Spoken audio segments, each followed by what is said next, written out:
Peyğəmbər qərar verdi Məkkədən çıxsın, gəlir qısa bir hicrətə. Taif Məkkə yaxınlığında olan bir şəhərdir.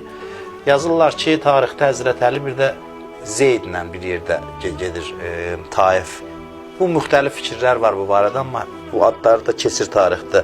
Gəlir ora, Taifə və qəbilə başlarıyla danışır ki, İslamı qəbul edin. Deyirlər ki, nəinki qəbul etmirik, tez çıx şəhərdən, get bizim cavanlarımızın beynini zəhərləmə, gənclərimizi düz yoldan azdırma. Və Peyğəmbər də onlara sözlə əleyhinə olaraq gedir, başlayır təbliğ eləməyə. Görürlər ki, Peyğəmbər təbliğə başlayıb, daş verirlər insanların əlinə, gedin onu daşlayın. Daşlayırlar, təhqir edirlər Peyğəmbəri, alnını, dişini sındırırlar və demək olar ki, şəhərdən qovurlar, Peyğəmbəri çıxardırlar və çox ağır vəziyyətdə oradan çıxır. Bir qulam yazırlar ki, müsəlman oldu. Mənim bu sözləri deməkdə məqsədim budur ki, yəni Peyğəmbərin çəkdiyi əziyyətlərə diqqət yönəldəsiniz. Haçansa işiniz alınmayanda, nəticə verməyəndə, bax bu hadisələri yadınıza salın. Ümumiyyətlə, bizim dinimizdə heç zaman nəticə üçün iş görülmür. Nəticə hesablanır.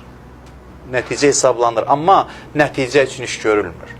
Din işi görən insan zahirən nəticəsiz qalsa da işi heç vaxt məyus olmamalıdır. Peyğəmbər bu qədər çətinliyə baxmayaraq bir dəfə sarsılmadı. Çünki hədəfinə imanı çox idi, çox inanırdı və dinə xidmət edən insanlar bunu nəzərdə tutmalıdır. Dinə xidmət etməyə başladınmı, mütləq dil yarası vuracaqlar, mütləq nəsə danışacaqlar, böhtan atacaqlar, mütləq nəsə olmalıdır. Və burada çox dəymə düşər adamların yeri deyil. Bu meydan elə adamların meydanıdır ki, o məsələləri göz önünə qoyurlar və bunu qəbul edə bilirlər. Yəni, Peyğəmbər də istisna deyildi. Hər tərəfdən Allah onu imtihan edirdi və Peyğəmbər sarsılmırdı. Nələr deyirdilər, nə təhqirlər edirdilər. Hərdən adam doğrudan da din yolunda təhqir edəndə bizi fikirləşməliyik ki, nəsə Allah bir minnət qoyub ki, Peyğəmbərin çəkdiyi əziyyətdən milyonda birini mən də bugün o əziyyətlərdən çəkə bilirəmsə əgər. Doğrudan da yəni bu din yolunda xidmətin zəruri məsələləridir. O yolda mütləq çətinliklər olur, sıxıntılar olur və iş yağ kimi gedirsə orada nəsə problem var.